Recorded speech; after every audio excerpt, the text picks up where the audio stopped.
This man is in battle with a giant dragon. He quickly defeats it, muttering to himself that he must become stronger to kill more dragons.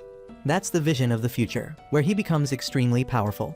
However, in reality, he struggles to defeat even a normal dragon, and is actually getting beaten by it. If it weren't for his petite, genius 12-year-old sister named Leo who steps in to defeat the monster, the story would have ended in the first episode. Ragna is Leo's brother, and despite her young age, she is a top dragon hunter. Whenever her brother praises her, Leo beams like a child given candy. She loves it when he pats her head after each battle. The world they live in has long been ravaged by dragons, also known as the Blood Clan. Humans have only two ways to kill dragons: either use silver weapons to freeze their blood, or expose their bodies to sunlight. Dragon hunters typically bring dragon hearts back as proof to claim rewards. After completing their mission, Ragna and Leo return to the city. Leo is currently a first-class dragon hunter, with a record of taking down 50 dragons in just 1 month. People call her the Born Silver Sword or the youngest dragon hunter with obvious envy. But to Ragna, Leo will always be his hero. During dinner, Ragna takes the opportunity to capture the moment of Leo enjoying her meal as a memento. Recording images of Leo is his happiness. As they're enjoying themselves, someone at the next table mocks Ragna, saying he's just following the prodigy Leo and taking credit for her work. It's Charluk, a dragon hunter ranked second only to Leo. He's irritated because Leo can't even remember who he is, and he turns to insult Ragna as useless deadweight. Leo coolly draws her silver sword, points it at Charluk's throat, and declares that money and fame are fleeting. What she aims for is to become the strongest in the world, surpassing all creatures. She frankly states that this path will be paved with the blood and flesh of dragons. When Leo calls for companions, no one dares raise their hand except Ragna. He doesn't hesitate to stand by the little girl's side. Leo is visibly delighted, saying this is why she chose him as her companion. Afterward, Leo invites Ragna to rest and help her bathe, making Charluk furious with jealousy. That night, while Leo sleeps soundly, Ragna continues training relentlessly to become stronger. One afternoon, while focused on his training, he suddenly sees the image of a man with piercing blue eyes, warning him that he will lose Leo.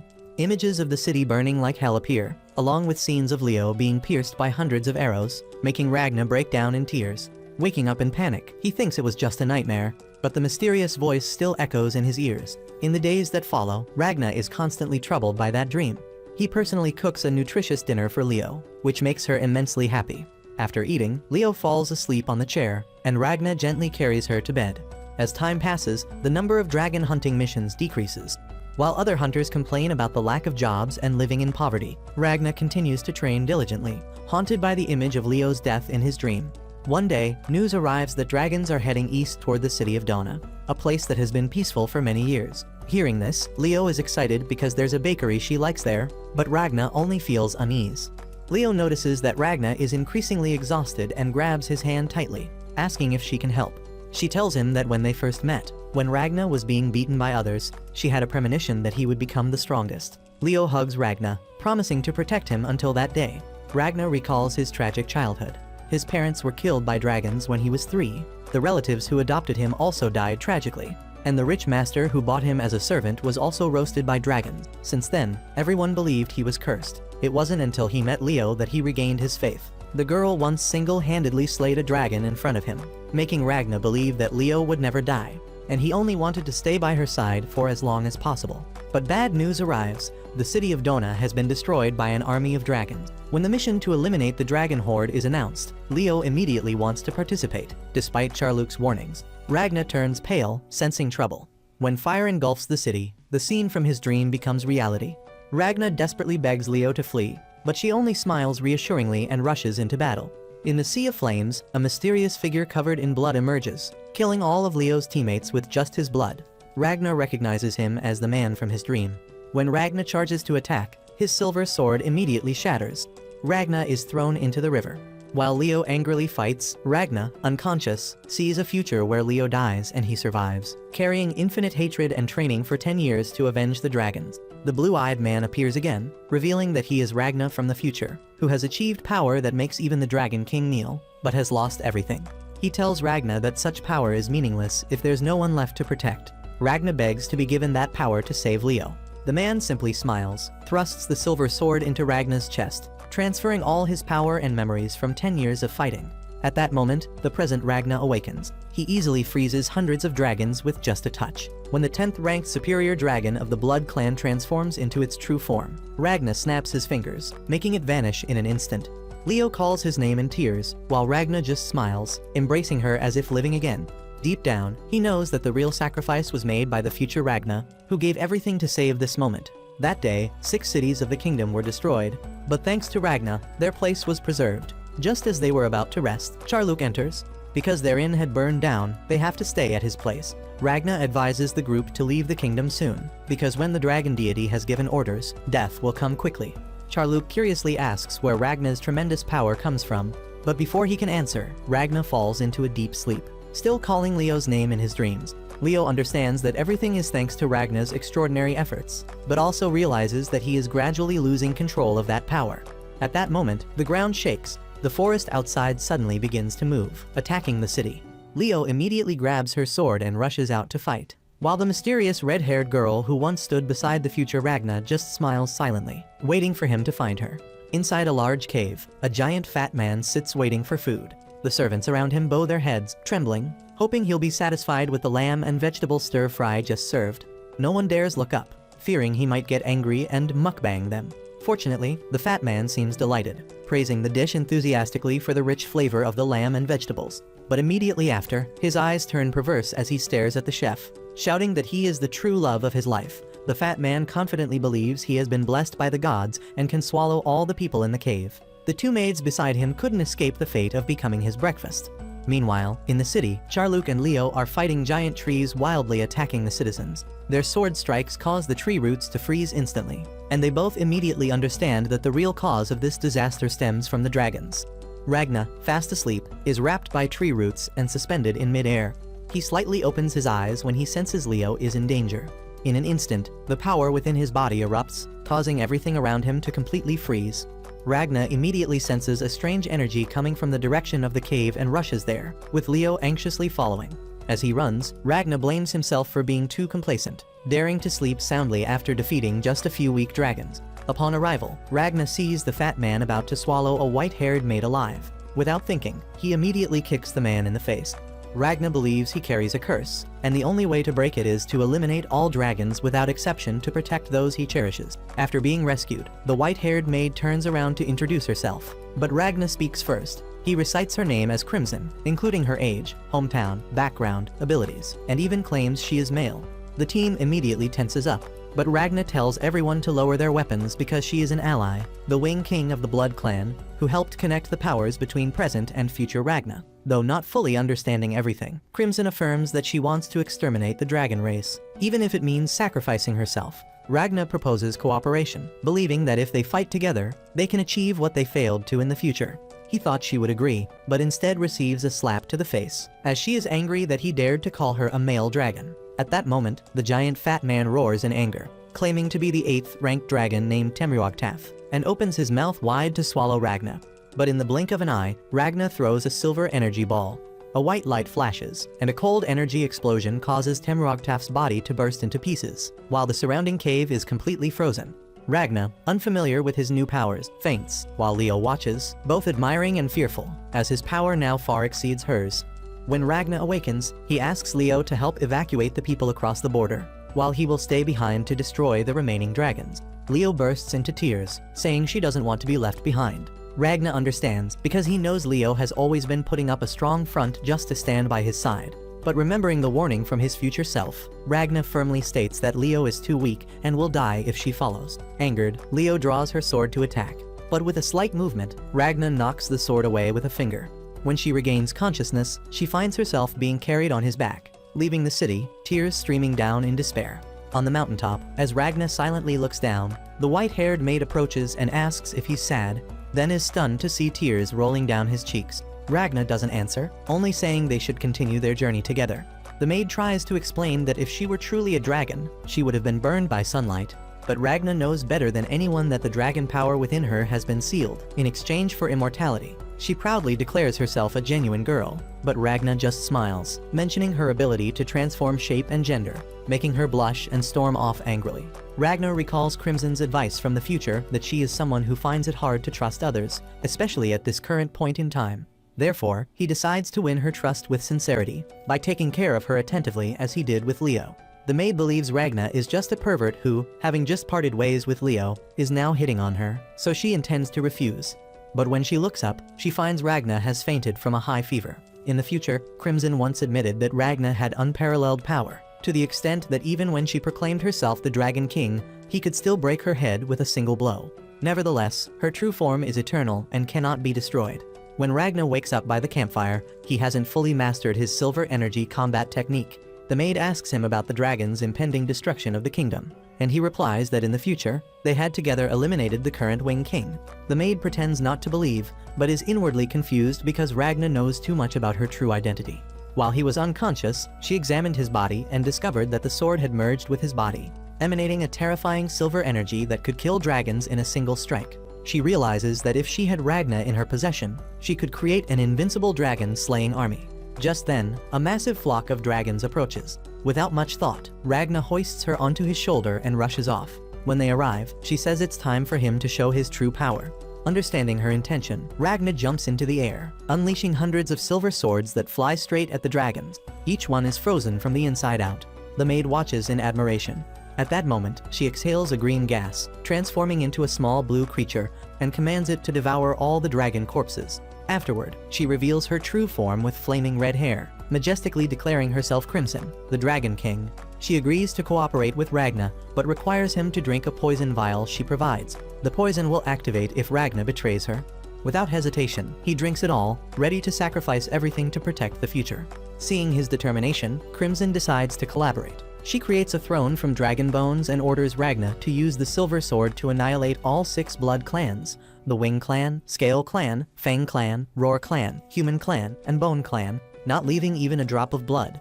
Ragna silently bows his head, for he had heard these words in the future and knows well that the final end of it all is the fated battle where he must confront and destroy Crimson herself. A superior dragon with wind powers is frantically slaughtering civilians. Delighting in watching the winds it creates tear and torture girls bit by bit, reveling in their writhing pain. On the other side, a group of dragon hunters are trying to fight back, but are completely powerless against the brutal dragons. When they're nearly desperate, suddenly, a military vehicle appears. Ragna charges out like a gust of wind, swinging his silver sword to slash through each dragon, while Crimson takes on the role of driving for support. From now on, they will begin a new dragon hunting journey, writing their own 2-person story. Earlier, while Ragna and Crimson were discussing cooperation, Slime suddenly transformed into human form and unleashed a stream of curses, spitting water in Ragna's face just because he dared to stand straight before its master. Thanks to future memories, Ragna appeared very friendly, which astonished Slime. He introduced himself as the #1 subordinate of Dragon King Crimson, and asserted that Ragna, being a latecomer, should call him Big Brother. Hearing this, Ragna obediently complied. But despite his submission, he was still bullied by Slime in the way old ghosts bully new ones. Seeing this, Crimson intervened, showing her annoyance. She wanted to hear Ragna's story about the future while also asking random questions about gambling games, how many dragons he could defeat, and other trivial matters. But Ragna had to admit his memory was quite hazy. He said that only when meeting Crimson did the memories begin to flood back, which made her suspicious. Ragna quickly explained that although his memories weren't complete, his power had merged with his soul. Crimson said nothing, just smiled meaningfully. She approached, pretending to be a female mage, while Ragna was the Grim Reaper nemesis of superior dragons. In this world, magic only appears in the blood of superior dragons, or a few select people. So when the hunters saw Slime constantly shifting between water and human form, they became more convinced of Crimson's claims. With her psychological manipulation skills, she made everyone chant in praise of magical power, looking no different from multi-level marketers trying to seduce naive students with promises of quick wealth. Among the crowd, a hunter named Michael stepped forward, begging them to eliminate the Wind Dragon. He recounted how the dragon had the power to blow away an entire city, causing all hunters to flee. Upon hearing this, Crimson immediately recognized it as Dazwa, the notorious 3rd-ranked dragon. Ragna was about to rush off to hunt it, but was stopped by her. With just a light push, Crimson caused him to collapse. The reason was that Ragna's body was exhausted from straining to use the silver energy combat technique, his entire body paralyzed, needing at least 3 days to recover. Crimson's plan unfolded exactly as she wanted. Knowing that Death Reaper Ragna couldn't fight, the hunters turned to begging her to exterminate the dragon, willing to sell their weapons to pay her fee. Crimson understood they did this out of guilt, as they were foreigners who had once fled, abandoning civilians to be slaughtered by dragons. Michael confessed that he had once been proud to be a high-class dragon hunter. But when facing superior dragons, that feeling vanished, and he felt like merely small prey.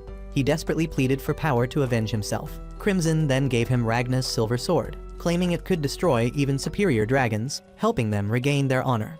The next morning, she took the group of hunters to a sophisticated arsenal containing powerful magical weapons, exciting them to practice all day. Ragna took on the task of infusing silver energy into bullets. Meanwhile, Crimson wore a mysterious smile, making Ragna feel uneasy. He understood she was using him to ignite hope in the hearts of the weak, turning him into a symbol of hope.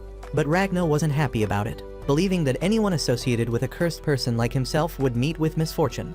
He chose to cooperate with Crimson only because she couldn't die, or if she did, he wouldn't care. Crimson understood this clearly and also knew Ragna had abandoned Leo out of fear she would be harmed.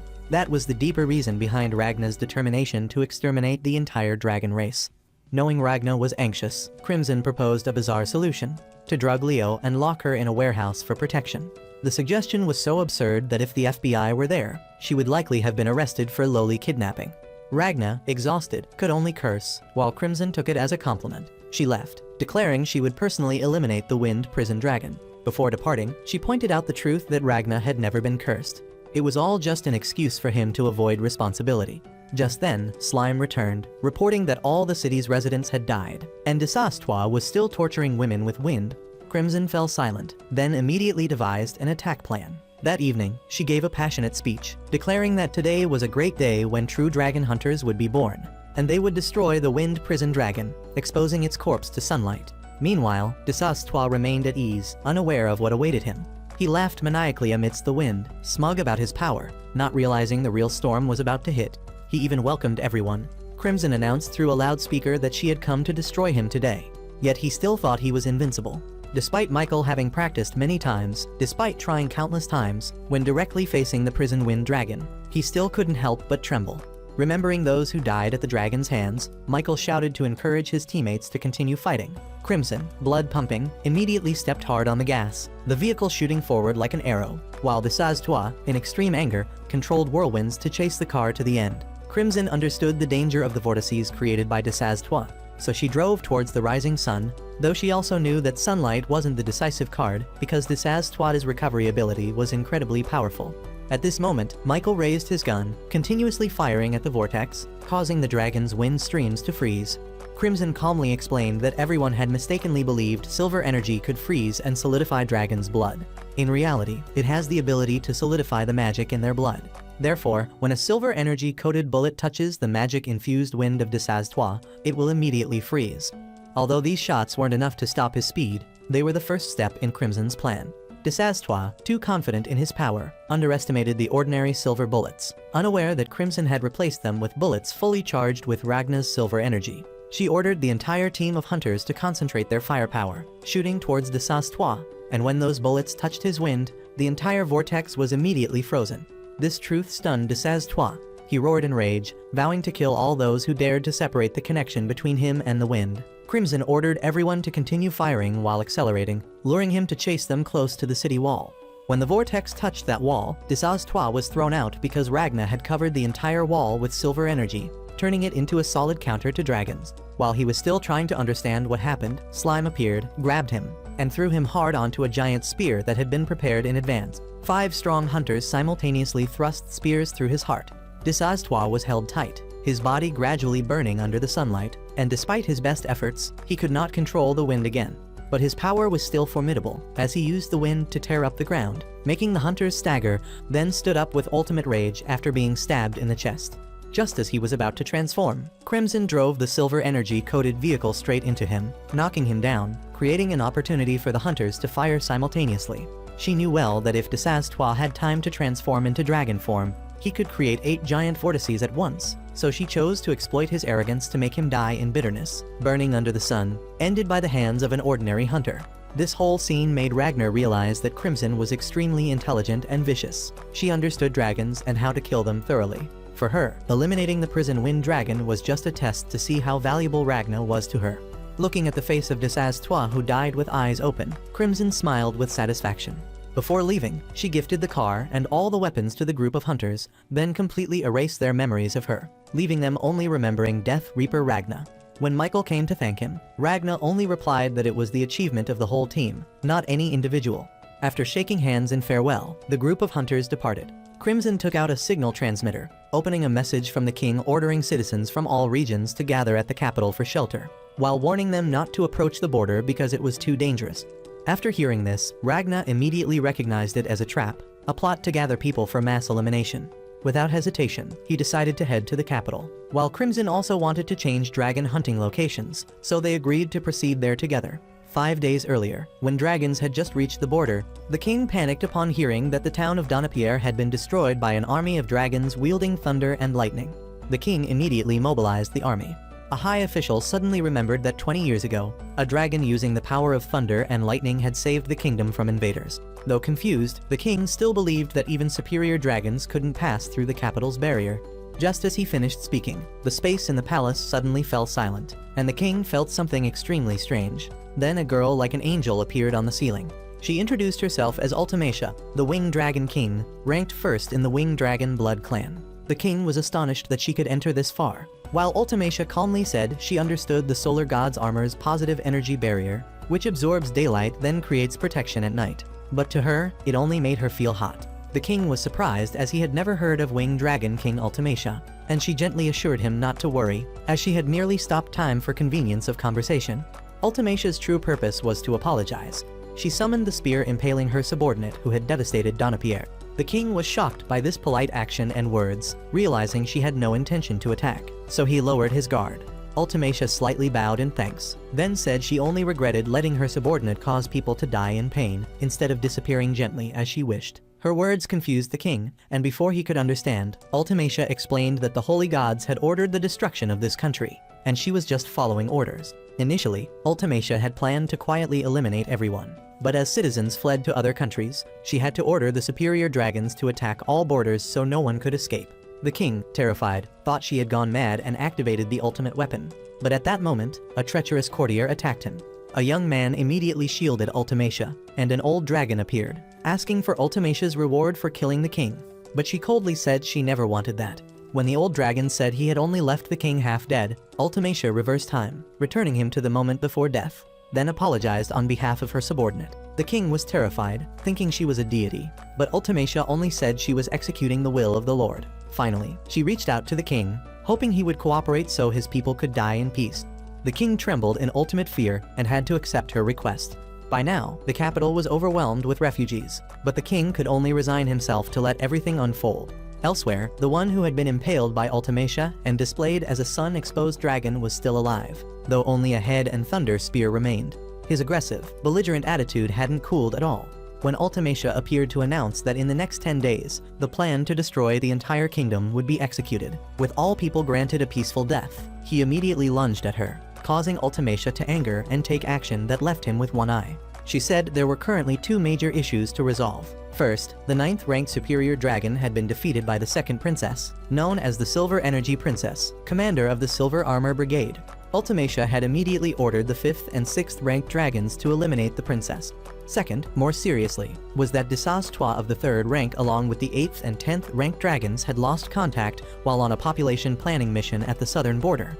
Initially, Ultimacia suspected this was related to the solar god religion or another blood clan, but Bogos speculated it could be a hidden danger they had never known before. The beheaded dragon laughed gleefully, showing amusement as if watching entertainment, which angered Ultimacia, who used fire to burn his smoke as punishment, as he was the one who caused all these troubles. He begged for forgiveness and promised to take the mission seriously, while also pleading with Ultimacia to return his heart. When the heart was connected, his body gradually restored to its original form, revealing his true identity as the 2nd-ranked superior dragon, Thunder-Tide Dragon Kamui. He joked, expressing his hope that Ultimacia would grant him a kiss after completing the mission. She said nothing, just gave him a fiery slap, warning that if he reoffended, she would take his head for roasting. Kamui remained frivolous, relaxed as if nothing was frightening, true to the reckless nature of someone with lightning speed. At the same time, Ragnar suddenly remembered a memory from the future. When he was beaten badly by the Blood Clan, they brought him to a vote on how to deal with him. The oldest superior dragon, who chaired the meeting, required each to state their opinion. The 12th rank suggested killing Ragnar immediately, the 11th suggested eating him alive, the The 10th proposed impaling and exposing his body in the sun. The 9th, a research enthusiast, wanted to turn Ragna into an experiment subject, while the 8th was eager to eat his brain. The 6th and 5th ranks didn't much care, while the 4th, Barrier Dragon, suggested giving Ragna a peaceful death, out of respect for Ultimatia's ideals.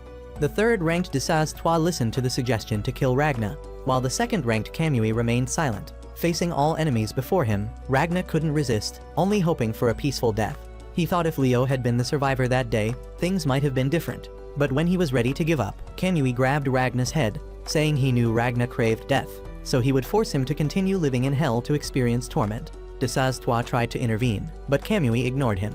At that moment, Ultimatia appeared, coldly slicing off his head, as she hated such arrogance the most. After hearing all opinions, Ultimatia decided to spare Ragna's life and let him join the Blood Clan. When Kamui had just reattached his head and objected, he was immediately stabbed with a spear. Ultimatia recognized that Ragna's sword came from a kingdom she had destroyed, so she believed his survival was a blessing from the holy gods. Joining the Blood Clan meant becoming a dragon. The 10th ranked revealed that most people mistakenly believed middle and lower ranked dragons were evolved species, but in reality, they were just beasts born from dragon blood. Superior dragons were originally humans granted blood by the Wing King. Hearing this, Ragna became furious, realizing they were the culprits who killed Leo and countless loved ones, so he would rather die than become one of them. Ultimatia looked at him with pity, saying that once he joined the Blood Clan, all hatred would dissipate, then embraced Ragna, using a blood dagger to stab his heart to turn him into a Blood Clan member. Ragna awoke, realizing it was just a nightmare. Currently, he was with Crimson and Slime on a ship heading to the capital. Seeing him sleeping soundly, Crimson signaled Slime to keep quiet so he could rest. Ragna thought to himself that although Crimson was hateful, at least she had more humanity than Ultimatia, who wore an angelic facade to cover her crimes. He vowed to end her with his own hands. Meanwhile, Crimson pondered, unsure how much of his power Ragna had controlled, only knowing that Kamui had been sent to investigate Dazwa's death, and now was the most favorable time to act. Slime was surprised watching Ragna sitting blankly, while Crimson treated him like a valuable chess piece. At the same time, Ultimatia stood high above looking down at the entire city, begging the gods for guidance. Though the god in her mind was just an indifferent child, she mourned for her fallen subordinates, believing the destruction of this kingdom would be the most magnificent funeral for them. When the ship arrived at the capital, Slime was stunned by the luxury and prosperity, while Ragna continuously vomited because the human smell was too strong. When Crimson asked, he replied it was because Leo had always been by his side before. She and Slime were both frightened by this strange endurance. Ragna affirmed that once he met Ultimatia, he would kill her without hesitation. Crimson helped him up, telling him to lean on her as if she were Leo, but he refused, saying she was half male, half female.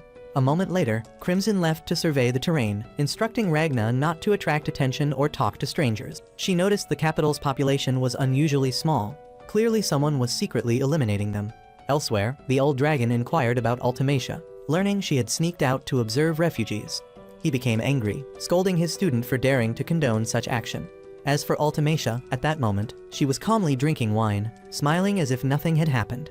At a nearby tavern, a lieutenant general was enjoying himself with two beauties when Crimson appeared, making him turn pale. She struck him directly, revealing he was a subordinate she had planted to gather intelligence. Besides him, she had another special agent. Crimson gave orders to prepare, as the confrontation between Ragna and Ultimatia was about to occur, and that would be the moment to end the Winged Dragon King. Just then, in the center of the capital, the army erected a giant screen, displaying the frozen corpse of a dragon, then directed sunlight onto it for citizens to witness. The army commander declared their power sufficient to protect people from dragons, making the crowd cheer with joy. Ragna observed from afar, immediately recognizing this as the trap Ultimatia had set. Just as he thought of her, Ultimatia appeared, smiling and approaching, gently asking about his concerns as she noticed his pale face, as if he were about to faint. The conversation between Crimson and her subordinates continued in a tense atmosphere. After Gollum heard Crimson's intention to eliminate the Wing King using her trump card Ragna, he immediately objected, hastily advising that this wasn't the right time to confront Ultimatia. However, Crimson dismissed his caution, while Gollum insisted that he had personally witnessed Ultimatia take over the entire capital, during which the Wing King had used time manipulation magic. Crimson just smiled and told Gollum to relax, because the one going into battle in her place would be Ragna, whose power far exceeded both Gollum and Chimera. Nevertheless, deep down, Gollum understood that against someone who could manipulate time, even the greatest power would become meaningless. Meanwhile, the chance encounter with Ultimacia, along with new orders from Crimson, threw Ragnar into a state of confusion. His internal conflicts caused him to react slowly. When he saw the child walking beside Ultimacia, he became even more bewildered.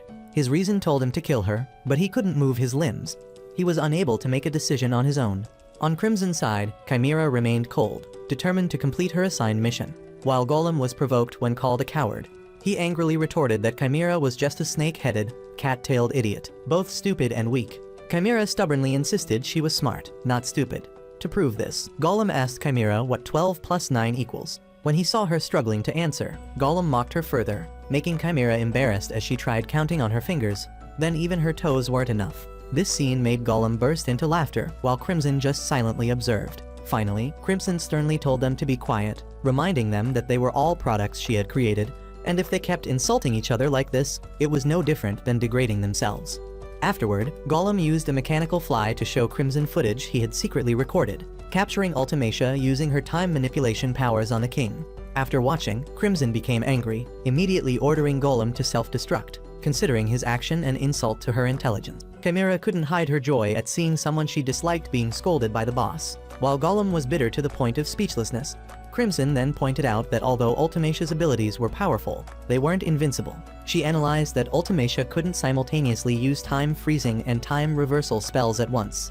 Meanwhile, elsewhere, Thunderclaw Dragon Kamui had found Michael's Hunter Association to harass them. He expressed his disappointment upon hearing he had been defeated by a weak group of hunters. He demanded they reveal who had given them the silver sword, threatening torture until death otherwise. At this time, Slime, on Ragnar's behalf, explained that he had been overwhelmed by the crowd when facing Ultimacia, which helped him stay calm. She also offered to help Ragnar, but he just nodded in gratitude out of politeness. When Slime suddenly detected a strange scent on Ultimacia and tried to get closer, the child stopped her, saying he wanted Ultimacia to help find his parents. That image stunned Ragnar. He wondered why Ultimacia would do such a thing. Ultimacia simply replied that doing good for others needed no reason. Ragnar pulled Slime away, ignoring Ultimacia's question about whether they had met before.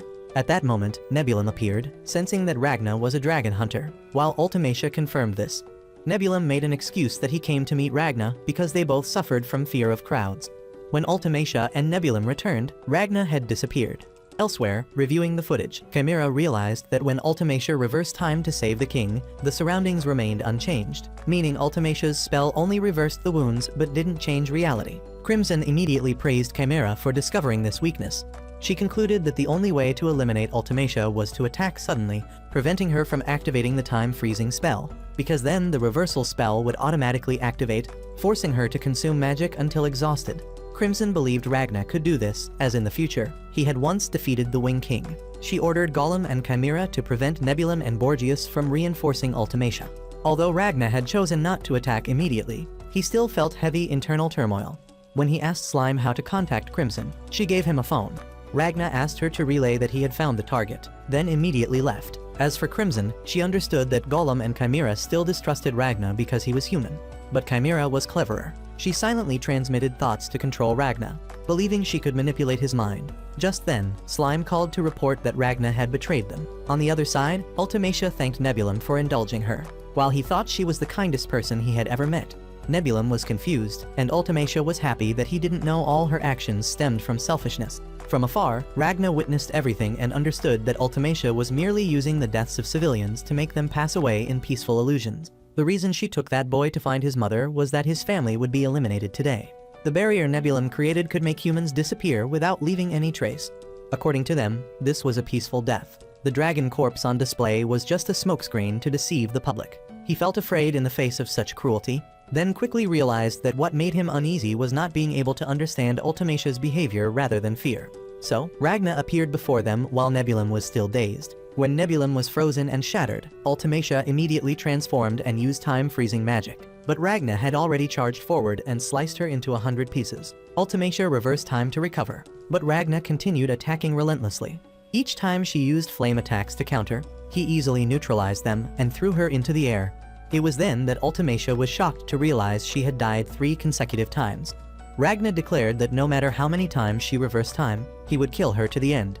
A barrage of silver swords flew straight into Ultimacia, and in the final moment, Ragnar only said that the only good thing Ultimacia could do for humanity was to die. Going back to an earlier time, Ultimacia had drawn her sword, intending to stab Ragna, plotting to turn him into a member of the Blood Clan. He would change his worldview.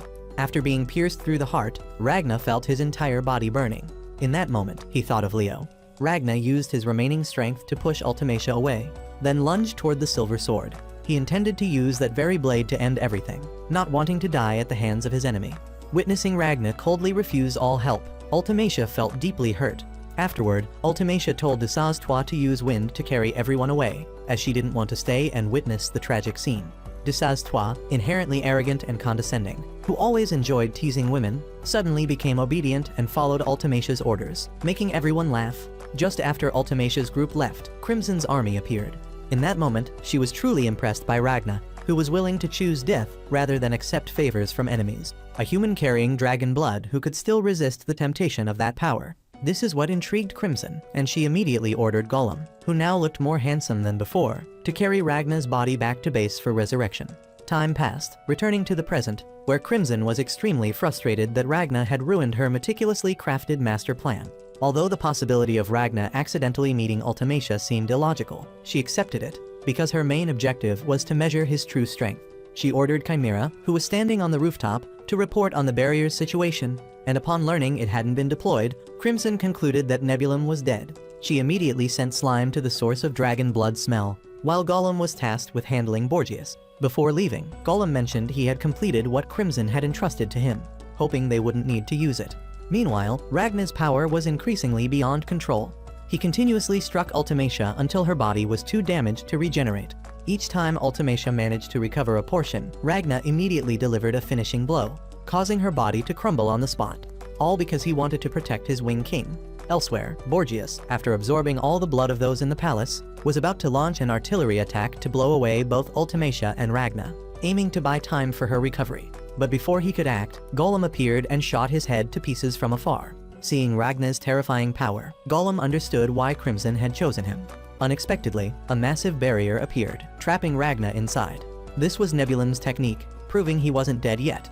With his remaining strength, Nebulum tried to buy time for Ultimacia to recover. In her heart, a sense of gratitude arose as she watched her subordinate remain loyal until the end.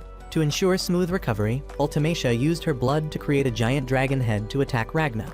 But he wasn't afraid, continuing to fight fiercely. Nebulum devoted all his remaining life force to reinforce the barrier, but Slime suddenly appeared and swallowed his body whole. When the barrier shattered, Ultimacia had fully recovered. She intended to use time freezing, but Ragna was faster, releasing all his silver energy, penetrating through Ultimacia's magic, then throwing a punch that shattered her body. In the moment her body broke apart, Ultimacia remembered Camui's words that a Wing King like her was strong only in title but weak in essence, and the flaws in her magic would eventually be exploited. In a world where those at the highest level only need 0.1 seconds to finish an opponent, those words became reality. Ragna threw Ultimacia out of the capital, deciding to take the battle outside so he could unleash his full power without restraint. Meanwhile, Camui had advised that if Ultimacia encountered someone too powerful, she should use her trump card. Ultimacia followed his advice, immediately using the world reversal spell. Everything around Ragna reversed, time flowing back to when he was observing the army burning dragons. He found it strange, but before he could react, Ultimacia had frozen time. She was confident that now Ragna couldn't resist. Though once an enemy who killed many subordinates she cherished, Ultimacia couldn't hate him. In her heart, a puzzling emotion arose, almost like affection. Perhaps because of her natural weakness for strong men, or because Ragna reminded her of herself. However, memories of being defeated by him snapped Ultimacia back to reality. She ordered everyone to move to higher ground, preparing to execute Ragna. But at that moment, Ragna's finger slightly moved. Just that small motion terrified Ultimacia, making her back away. Nebulum, in dragon form, appeared and frantically attacked Ragna. Ultimacia hurriedly stopped him, as Nebulum's arm was decomposing from the poison emitted by slime, a solution capable of dissolving even superior dragon bodies. Despite continuous attacks, Ragna suffered no fatal damage. All of Ultimacia's defensive techniques were shattered. She gradually realized Ragna's body was like a living silver sword, possessing almost absolute magic resistance. Unable to defeat him herself, Ultimacia called on Borgias, telling him to summon the king to attack with extreme light. She turned away, hoping Ragna could pass peacefully, but the memory of the sword piercing his heart years ago awakened Ragna. He opened his eyes, declaring he had been waiting for Ultimacia for a very long time. The light in Ragna's eyes confused, then frightened Ultimacia. Ragna approached, affirming he wouldn't let Ultimacia live another second. She was stunned to realize Ragna could still move within the frozen space, something only those with her blood could do. In that moment, Ultimacia understood that, due to her failure to turn Ragna into a blood clan member, her blood remained in his body, putting herself in danger. Nebulum created the strongest barrier for protection, but Ragna broke through it, approaching to ask Ultimacia if she was afraid. His anger erupted, because for someone as cold-blooded as Ultimacia to still fear death, he felt contempt. Ragna drew his silver sword, launching a flurry of slashes that cut Ultimacia's body into 100 pieces. Ultimacia was forced to use time reversal, causing the time freeze to dissipate. When Ragna charged forward, Nebulum immediately embraced her tightly, but just before the blade made contact, blood gushed from Ragna's body as the accumulated wounds had exceeded their limit. He collapsed, while Nebulum took Ultimacia away, leaving Borgias to order the king to launch extreme light attacks. Crimson observed from afar, seeing Ragna lying on the ground. She wondered, in this situation, what Ultimacia would do next. Crimson understood Ultimacia's character well, that she wasn't fond of fighting, but was extremely proud and confident in her time manipulation abilities, a type of magic that could control and stop most other powers. But when confronting Ragna, being killed over and over countless times, Ultimacia now trembled in fear before her opponent's terrifying power. She couldn't comprehend how Ragna was still able to move and attack even when time was frozen, unsure if it was her own mistake or a problem with the magic structure itself.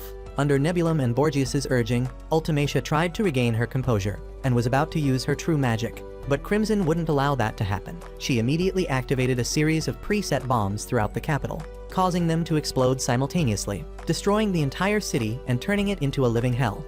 People died in pain and despair right before the Wing King's eyes, all arranged by Crimson to strip away the fake moral facade that Ultimacia always wore, the shell that covered her so-called kindness and compassion. The death toll continued to rise, exactly as Crimson had planned from the beginning. She waited for the moment when Ultimacia, who always claimed to be benevolent, would be forced to make a choice to save this catastrophic situation. Just as Ultimacia was preparing to use her time reversal spell, Nebulum immediately intervened, worried that if she used it again, all the magic in her body would be depleted. When Crimson saw her plan disrupted, she ordered Chimera to take Ragna and retreat. The two then ran into a small alley and met Golem. Crimson took a bottle and stabbed him in the eye, because she remembered clearly that she had ordered him to place bombs at the clock tower and other critical points on the city wall, but didn't see any of them explode. Golem forced a smile and explained that those were places he loved, so he couldn't bear to destroy them. The answer enraged Crimson, because if casualties increased, Ultimacia would have been forced to use the world reversal spell. Golem then admitted he had actually placed the bombs, but disconnected the detonation signal because he wanted to see if after meeting Ragna, Crimson was still as cold-blooded as before. Before leaving, Crimson punished Golem by forcing him to abandon his handsome form and continue his mission of monitoring the nobles. Golem was bitter because without that form, he couldn't continue flirting with girls. On the other side of the battlefield, Nebulum held the Wing King tightly in his arms, recalling the praise of his master Borgias, who had once said that Nebulum possessed the highest blood clan potential. The blood clan transformation time was a measure of capability. Third ranks took years, second ranks took 2 days, but Nebulum completed it instantly. Borgias had asserted that his potential even surpassed Camui's. Nebulum was only disappointed that he couldn't protect the Wing King and was severely wounded. He thought if Camui had been present, perhaps the outcome would have been different. In his anger and desperation, Nebulum used all his remaining magic to activate the Blood Clan evolution process, causing the energy from his body to spread so powerfully that even Crimson could feel it. She knew Nebulum had extraordinary potential, but was still too immature to perceive the space she had created. Barrier magic was merely the lowest form of spatial magic. Sensing it was one thing, finding and breaking it was another. This space was created by Crimson during the peak of her power, a portal that could transport to anywhere in the world. An immature person like Nebulum, even if lucky enough to find this place, could never break through the solid wall she had built. Crimson decided to return to her base on the moon.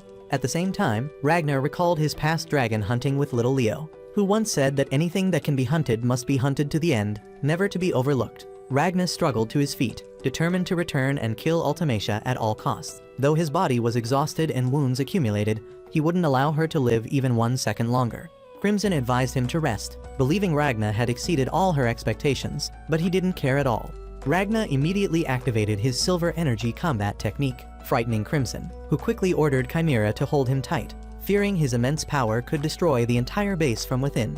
It was thanks to this attack that Nebulum discovered the location of Crimson's hidden space. When he sensed spatial fractures and vibrations spreading everywhere, Crimson went mad, saying she wasn't afraid of strong enemies, only stupid teammates. She immediately ordered Golem to eliminate Nebulum. Though shot in half the face, Nebulum managed to call Borgias to counterattack, pushing Golem back. Chimera could no longer restrain Ragna either.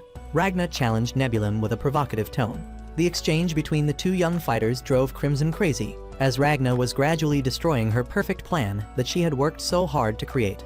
In her fury, Crimson remembered the image of a mysterious girl who once spoke to her in male form about something called peace. Somewhere in the northeast, the Silver Energy Princess was leisurely chewing dragon meat on her sword. Two guards quickly approached, one fixing her hair, the other reporting that strangers had teleported using magic to the dungeon area. These two strangers were Crimson and Ragna. Unexpectedly, in this dangerous situation, Crimson had landed in the territory of the person she found most troublesome, the second princess of the kingdom, leader of the Silver Armor Brigade. The princess immediately ordered her subordinates to check the situation. One was irritated because the magic formation he had drawn was being used freely by two strangers. Lise observed and invited the two to come, where only a bespectacled major was waiting. She informed them that Ragna and Crimson weren't dragons, and to repay them for saving Ragna, Lise would answer all their questions. Lise immediately invited Crimson to eat dragon meat, forcing her to taste it. When she realized she had just eaten dragon meat, Crimson vomited on the spot. In Crimson's eyes, Lise was a bizarre creature. Though born without hands, her eyes could sense and control energy emanating from objects, especially silver, earning her the title Silver Energy Princess. Lise's reputation spread across the world. At 6, she had killed 3 lower dragons. At 7, she went to the battlefield and won completely. At 8, she eliminated a herd of middle-class dragons. At 9, she prevented a coup attempt. At 10, she began manufacturing weapons. At 16, she became the Supreme Commander. And most recently, she successfully killed a 9th-ranked superior dragon. Lise's ability to see through energy made Crimson wary, as it made it very difficult for her to hide her true identity. Faced with thousands of swords pointed at her, Crimson desperately called to Fu for help. The wizard calmly replied that Lise was usually a bit crazy, but once she made a decision, no one could stop her. Crimson trembled with fear, knowing well that she couldn't truly die.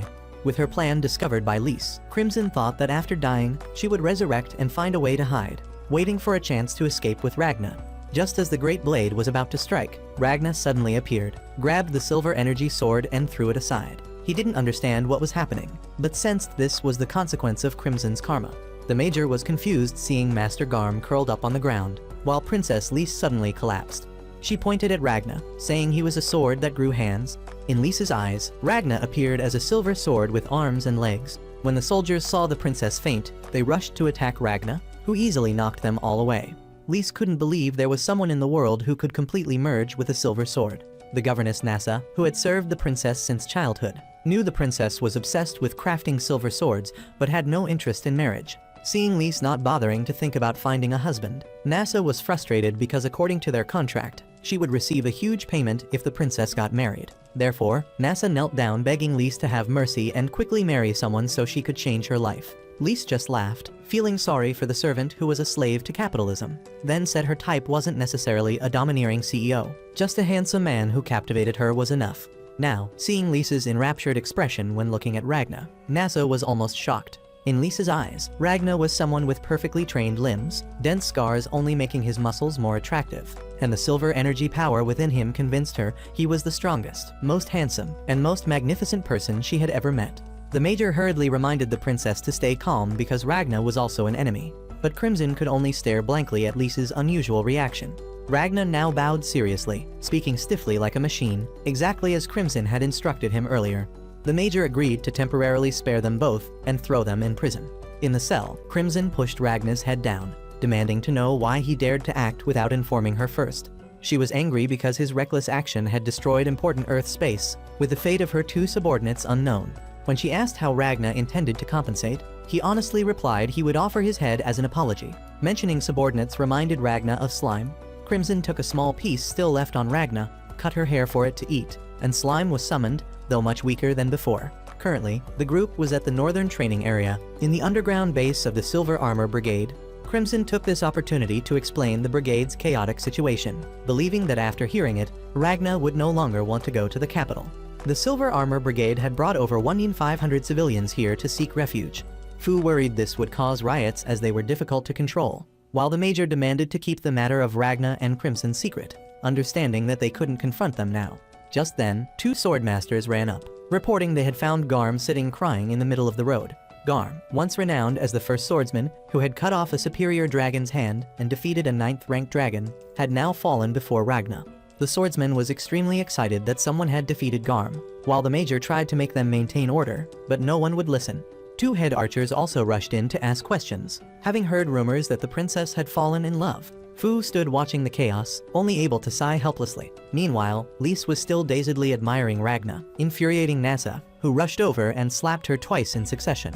Before Lise could react, Nasa continued, forcing her to acknowledge her feelings. Though slightly resentful at being hit, Lise also sensed her governess's joy upon learning she had finally fallen in love. Thanks to her talent for weapon making, leadership abilities, and capacity to see through people's hearts, Lise had transformed this disorganized group into a powerful army ready to obey her.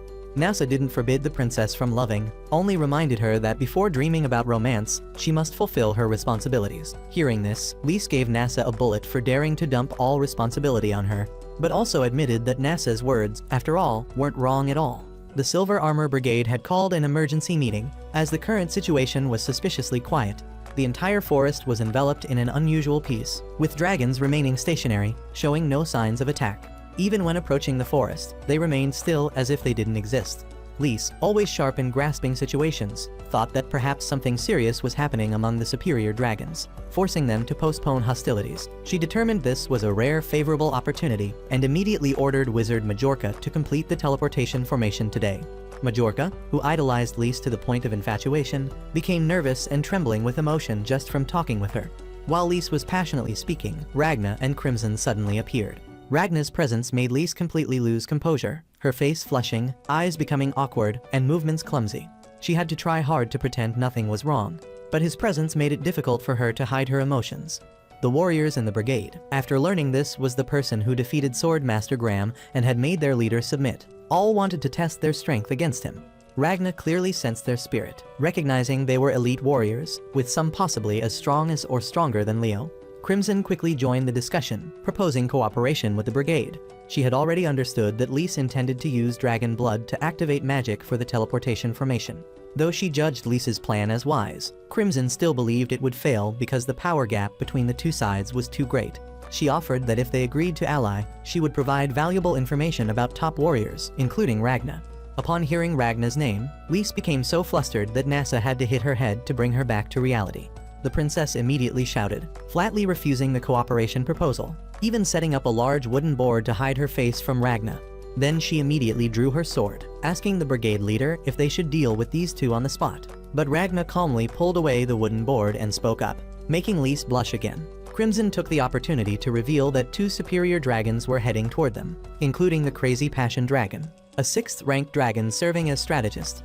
She was famous for her ability to compound medicines, capable of creating a poison that causes any creature it touches to die instantly, with only sunlight or silver energy able to neutralize it.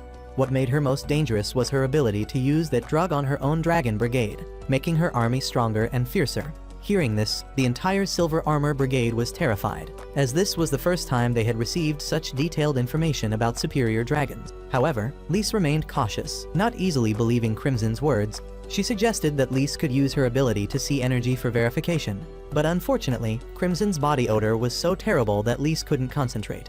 With no other option, Crimson had to let Ragna persuade the princess himself. Meanwhile, Crimson continued to reveal that the number of dragons preparing to attack reached 10,000, including 9,000 lower-ranked dragons, 1,000 middle-ranked dragons, and 50 mature dragons. They were transported by giant screaming tree shadows and commanded by 2 superior dragons, beings capable of wiping out the entire Silver Armor Brigade along with over 1,500 civilians in an instant. Hearing this, Crimson looked at Ragna, advising him to cooperate, in return for which she would fully support the brigade. Amid everyone's silence, Ragna suddenly spoke up. He affirmed that he agreed with Lise that Crimson was indeed hateful, but still believed in her burning passion for dragon hunting. Ragna frankly declared he agreed to cooperate, not for emotional reasons, but for the common goal of eliminating all dragons. He told the princess to use him as a tool, as he was the strongest dragon hunter still alive in this world. Lisa's face hardened as she heard this, trying to maintain a serious expression, while Majorca anxiously interrupted, advising her not to trust the words of such a pervert. Nevertheless, Lise nodded in agreement, saying it was only for strategy and not because Ragna moved her. Witnessing this scene, Crimson burst into laughter, making Lise even more embarrassed. Finally, the princess turned to ask about why the dragons remained silent. Crimson calmly revealed it was because she and Ragna had a fierce battle with the Wing King in the capital. Meanwhile, far away, Ultimacia was furious upon discovering she had lost her ability to manipulate time. Kamui returned, bringing the head of Hunter Michael, and saying the man had voluntarily let him in rather than being forced. When Kamui presented Michael's sword, Ultimacia immediately recognized it as Ragna's weapon, though crude but containing powerful silver energy. In her rage, Ultimacia sliced Kamui in half, but he immediately regenerated, bursting into laughter. He said that Ultimacia had lost in her own mind, because magic exists based on 3 factors: magical power, technique, and belief. When belief collapses, power dissipates. Kamui advised Ultimacia to fill her fear with rage, like when she swung her sword at him.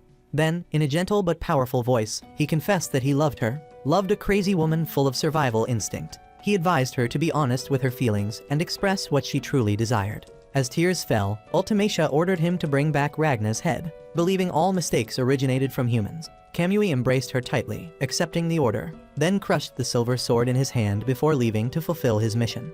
A moment later, Ultimacia regained her composure, approaching to embrace a comrade, concerned for the person she thought had been threatened by Kamui, but who actually was the one who asked for his intervention.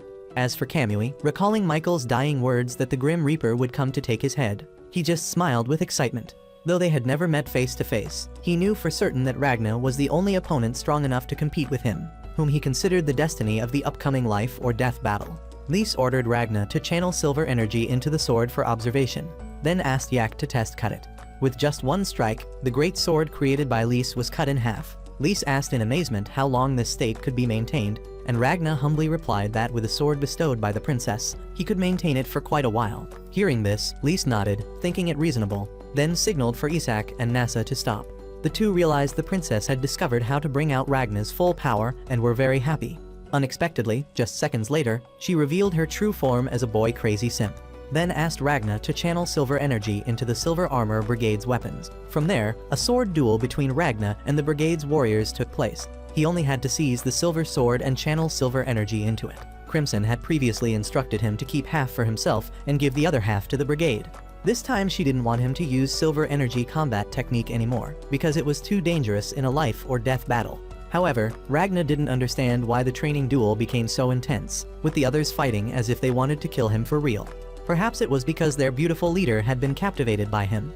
The soldiers' eyes all focused on him, making Ragna annoyed, deciding to end the fight quickly and return to his room to rest. At this point, Shin tossed Ragna a knife, asking for a fair one-on-one duel. But within seconds, Shin was defeated. Ragna evaluated this opponent as quite good, possibly even stronger than Leo. Shin was frustrated because despite being called strong, he had lost so shamefully, and ran away crying. Wizard Majorca watched the scene, just shaking his head in disappointment. Graham understood Shin's feelings, so he also ran to cry alongside him, while Chris, the head knight, laughed loudly, mocking them both for crying after losing. However, he was lucky enough to have Ragna help craft a prosthetic arm with new power, sufficient to fight even superior dragons. Chris and Shin both thought Ragna was a natural genius, but Graham disagreed. He believed that power came from persistent hard training, feeling that Ragna's true age might be greater than his appearance suggested. This made Graham feel lazy compared to him. Moreover, the princess seemed to have fallen for Ragna, making him even more sorrowful. Meanwhile, Shin, despite his failure, refused to give up, resolutely standing up to challenge Ragna until he won. He couldn't accept being defeated by the protagonist like that, but even after trying 7 times, he was still easily beaten. At the same time, twin sisters came to ask Ragna's impression of Lys. They had knives ready to threaten that if his answer wasn't satisfactory, they would attack immediately. Ragna only said he always wrapped bandages around his face, so Lys probably thought he was very handsome. He even joked that if he removed the bandages, perhaps the princess would be so shocked she'd remain single for life. Hearing this, the twin sisters laughed at Ragna's naive cuteness, then showed him their weapons, 2 long-range revolvers that allowed silver energy to be channeled into them. Looking at them, Ragna inadvertently remembered Leo at home. While he was still thinking, Slime suddenly appeared, having smelled dragon meat. The twin sisters were delighted to see the cute little creature. Slime introduced himself as the evil demon Slime, but immediately afterward teased the two that their faces and teeth looked just like dragons. The sisters immediately changed color, and the atmosphere became heavy. They invited Slime to come along for some girl talk, and he naively followed, not knowing this might be the last time he could enjoy himself like that. The twin sisters took Slime to a dark room and revealed their true nature. They recounted that from a young age they had no parents and were enslaved in a circus. Both originally didn't know how to feel anger, but wanted to learn that emotion to be like normal children. So, they tied Slime up and asked him to cooperate with them to perform a magic trick, making dozens of firecrackers disappear. Meanwhile, Wizard Fu was explaining magic to his teammates. He used incantations to create fire and performed hand seals to create fire shields. In this world, magic was closely tied to dragons and the blood in their bodies.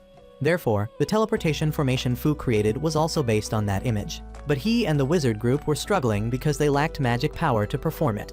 Even killing all the dragons outside for blood would be useless, as the formation only accepted humans as conduits. If changed, the dragons would come to attack. The situation worsened as many members in Fu's group, having stayed up many nights, had fallen into a state of mental confusion from studying too much. Time was running out. If they didn't succeed soon, he would be executed by Lise before the dragons arrived. While a subordinate asked if they could escape together, Fu just said to forget it. But Crimson had heard everything, and she decided to help the wizard group. Elsewhere, the past of two superior dragon warriors was gradually revealed. They had once been loyal soldiers, whose master was killed by Wing King Ultimatia. Despite their deep hatred, when transformed into dragons, they had erased all hatred, swearing loyalty to the new Wing King. The strategist of the team stood up to command everyone, dividing the mission into two directions, destroying the kingdom and eliminating Ragna. When Kamui asked to confront Ragna, the commander refused because he had once attacked Ultimatia. Now Kamui couldn't leave her side for a moment, because if the Wing King died, all would perish together.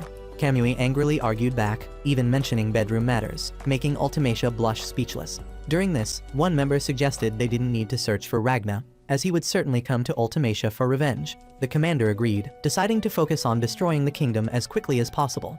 They discussed summoning all dragons inside and outside the country to wipe out humans. One was assigned to handle the Silver Energy Princess, while the other would take care of the rest. Kamui reminded his comrades to be careful, as Death Reaper Ragna might be with the Silver Armor Brigade. He just sneered, saying if that were true, he would come personally. Before ending the meeting, he realized his comrade had something more to say. He reminded everyone to be careful, not to die in vain. They were the Wing King's limbs, and if limbs were easily cut off, the Blood Clan would perish. Half the force had already been lost, so those who survived carried a heavy burden. If they couldn't win, they should kneel and negotiate, as long as they lived to fight another day. At this time, Princess Lise had erected countless silver swords, arranging them into a solid barrier surrounding the battlefield to block the dragon's advance.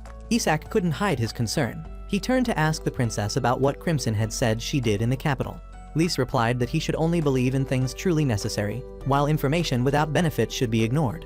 However, there was one thing Isak couldn't stop thinking about: the assertion that superior dragons were originally human. This thought raised doubts in his mind, because if that were true, then the war between humans and dragons was not exactly as they had believed. Nevertheless, Lise held firm to her beliefs. She believed that even if superior dragons were once human, that couldn't change the fact that they were enemies, and enemies must be eliminated. For her, mercy at this moment was a crime. At the same time, in the cell, Crimson began explaining to Ragna why she wouldn't let him use the Silver Energy combat technique. She revealed that among the superior dragons, there was a special individual named Thunder Claw Dragon Kamui, who had surpassed the limits of power, an almost invincible entity. Now, he was beside Ultimatia to protect her. But as soon as he heard news of Ragna's appearance, he would certainly come immediately. Then, the battle would no longer be a confrontation, but would become a real massacre, and the Silver Armor Brigade would hardly survive. Crimson anticipated that if things went badly, she would have to find a way to retreat with Ragna, as she understood well that no one could resist the power of the Thunder Claw Dragon. Meanwhile, Isak was still searching for Crimson, knowing she had left her confinement without permission. Passing through the camp, he encountered Fu staggering like a lost soul. Suddenly, Fu grabbed Isak's shoulders, demanding to know Crimson's origins, because thanks to her, his group's magic formation had now reached a level of perfection many times greater. For Fu, this was a humiliation, as after years of research, his work had been perfected by someone else in the blink of an eye. He bitterly admitted that Crimson was exactly like the type of top student who could understand all formulas with just a glance, while he had to struggle endlessly and still couldn't compare. Fu's bitter tears rolled down, making Isak unsure whether to feel sad or laugh. During this time, after playing several bizarre games, the twin sisters returned Slime to Ragna. He now looked miserable and desperate, his pride trampled mercilessly. Before Ragna could speak, Crimson appeared, saying that if he wanted to channel silver energy into weapons, he must concentrate deeply, letting the energy blend with the object, making opponents unable to sense that energy source. When Ragna asked her to help Slime regain his spirit, Crimson only responded with action. She lifted Slime up and threw him hard to the ground. Immediately after that throw, Slime bounced up happily as if nothing had ever happened. Crimson quickly ordered Slime to monitor Ragna, not to leave his side for a moment. She was about to turn away when she encountered second Princess Lise. Immediately, Crimson obediently lay down on the bed, while Lise approached to speak privately with Ragna. She led him down to a quiet basement, where light shone through cracks in the stone wall, reflecting on the gleaming swords. Nasa secretly followed behind, fearing the princess might lose her composure because of her crush. Lise told Ragna about her concerns. She feared the people and the brigade would have nowhere to live if they left the kingdom. So she had to agree to join the solar god religion in exchange for their protection. Nevertheless, Lise worried that she wouldn't survive the upcoming battle, and therefore, she wanted Ragna to join the religion in her place, continuing the mission to protect everyone. After hearing this, Ragna just smiled and refused, understanding that he didn't belong to any religion, and didn't need the title of dragon-slaying priest to continue fighting. When Lise said she had a premonition she would die in this battle, Ragna was momentarily stunned. In that moment, Lise suddenly summoned 3 silver swords, pointing their tips directly at Ragna. She reminded him that previously he had said he wanted to be used by her. So now he must do exactly as he said, becoming her loyal subordinate in this campaign and obeying all orders. Faced with the princess's burning spirit, Ragna inadvertently remembered his own future, where he always fought frantically because he knew he couldn't die. Meanwhile, Lise, though knowing death awaited ahead, still put others' lives above her own. That strong will moved him, and Ragna decided to channel all his remaining silver energy into Lise's 3 silver swords, promising that she could confidently join the solar god religion, as he would protect her with all his strength. Ragna's powerful declaration left Lise almost speechless. She rushed outside with bright eyes. The second princess felt inferior, but in her heart arose a fierce desire to become even stronger to deserve fighting alongside them. At that same moment, the capital had become hell. Lower-ranked dragons were released, massacring indiscriminately. People fled in chaos amid screams, while manipulated soldiers turned their guns on each other. Blood spread across the streets, and all the life energy of those who fell was absorbed by Borgias. He sacrificed all his remaining lifespan to resurrect one last time, fighting for the greater cause and passing on faith. Ultimacia painfully witnessed everything, but Kamui understood that Borgias would rather die in battle than live a miserable existence worse than death. As the sun was about to set, signaling the final battle, the enemy appeared and ordered the living forest to break through Lisa's barrier. In the sky, Taza in the form of a giant dragon prepared to dive down, intending to blow everything into a plane. But at that moment, a strong force unexpectedly knocked him away. She was astonished, as the one who had just appeared was none other than Ragna, holding 2 swords emitting silver light. Both superior dragons couldn't believe it, as the silver energy wasn't emanating from Ragna's body, but from the swords themselves. Raksha immediately warned Tara to be extremely careful. If it truly was the Grim Reaper appearing, they must immediately summon Kamui. Tara roared, asking the name of her opponent, but Ragna didn't say a word. He just gripped his dual swords tightly and charged forward, and thus the destined battle between the 2 sides officially began. Isak tightened his grip on the sword, trying to reassure himself that everything had been thoroughly prepared. But he never expected that the battle would begin with a surprise attack from a mob of manipulated civilians. These innocent people, with faces marked by pitch-black blood vessels, screamed madly and charged straight toward the brigade, creating unprecedented chaos. Soldiers, terrified, could only defend desperately, none daring to strike their fellow humans. Isak intended to take the initiative to break this passive situation. But right before him appeared a little girl, causing his blade to halt mid-air. Fortunately, Princess Lise appeared just in time. With determined eyes, she didn't hesitate to eliminate all the civilians who had been infected by Zora's poison gas. Her voice, cold but resolute, ordered everyone to destroy anyone not under protection, emphasizing that if they didn't act, they themselves would be the ones to fall. Lise quickly shifted the entire army from defensive to offensive, leading the troops herself toward the forest where Zora was hiding. From afar, Zora observed the battle through artificial eyes, feeling extremely excited by Lisa's spirit. However, she also knew that all of the princess's actions were within her calculations. In the Blood Clan ranks, the time it took to achieve the title of Saint was the measure of strength. Tara was the only one who took 20 years to reach that level. She didn't have magical talent, only possessing a robust body trained since her human days. But he was still strong enough to crush opponents with pure physical strength without needing any sophisticated magic. The duel between Ragna and Tara erupted violently. Although Ragna demonstrated his exquisite skills, his current strength was still insufficient to cut through his opponent's solid body. Tara, though arrogant, still showed respect for Ragna's martial arts, but Ragna completely ignored this fake respect. Recalling his proud declaration to Princess Lise, Ragnar removed his gloves, channeling all his silver energy into the sword, determined to deliver a finishing blow in just one strike. Tara immediately concentrated all his magic power into his fist, ready to receive that lethal slash. The two forces collided with a resounding explosion. On one side was Ragna's dragon-slaying flash, on the other was Tara's impact cannon. Meanwhile, Princess Lise had ordered the mobile archer team to fly high, having the twins with dragon eyes observe the entire battlefield. With the ability to see through everything and transmit resonant sounds, they quickly reported the enemy's positions, numbers, and movement directions. Despite Zora's efforts to enhance the controlled civilians with magic poison, they were all swept away in a short time. Seeing the scene of soldiers having to kill their own kind, Lise boldly told them to direct all their anger toward the dragons who caused this tragedy. Zora, though entertained by the battle's brutality, couldn't help but worry when witnessing the massive explosion from Tara's direction. She feared something bad had happened. Tara, covered in blood, struggled to get up and announced that he had won, but had also become disabled. The fact that a human could seriously wound him astonished Zora. She carefully asked if Ragna's body emitted silver energy to determine if he was the Death Reaper who had once attacked her mistress. When Tara was about to finish Ragna with a final kick, he managed to dodge in the nick of time, escaping the fatal blow.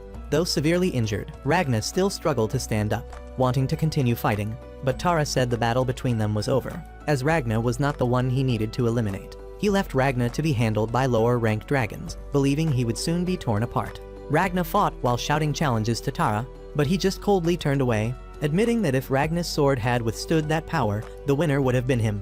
The dragons swarmed like ants, causing Ragna to become exhausted, cough blood, and collapse. At that moment, swordsman Shin appeared, rescuing him and eliminating all the dragons with his silver energy. He lifted Ragna up, angrily asking why he had thrown himself into such a deadly situation. Shortly after, Mr. Graham also arrived, informing them that all other gates had been destroyed, leaving only one path for Isak to intercept the dragons. But Ragna shouted, demanding they return to protect the princess, insisting he would handle the rest. Shin couldn't stand Ragna's stubbornness and decided to challenge him for the 7th time. Previously, when Princess Lise had decided to withdraw troops to evacuate civilians, Shin had opposed it, believing he followed her to kill dragons, not to flee. Lise had struck him in the face then, saying if they couldn't defeat superior dragons, everything would be meaningless. The important thing was to survive to fight another day. Afterward, she declared she would join the Solar Holy Society and train the brigade to be strong enough to destroy the Wing King. Now, after 6 failures, Shin finally defeated Ragna. Not because Ragna had weakened, but because Shin had matured and become much stronger than before. He asserted that this wasn't just Ragna's fight, but a life or death battle for the entire brigade. Elsewhere, Mr. Graham and Little Slime had cleared out the lower-ranked dragons, both full of determination. Slime, feeling disappointed in Ragna, climbed onto Shin's head and led the way to the explosive mass dragon's position. Mr. Graham immediately followed, ignoring Ragna lying there. Meanwhile, Lise created a defensive formation with numerous silver energy swords, turning Zora's entire forest into a fortified base.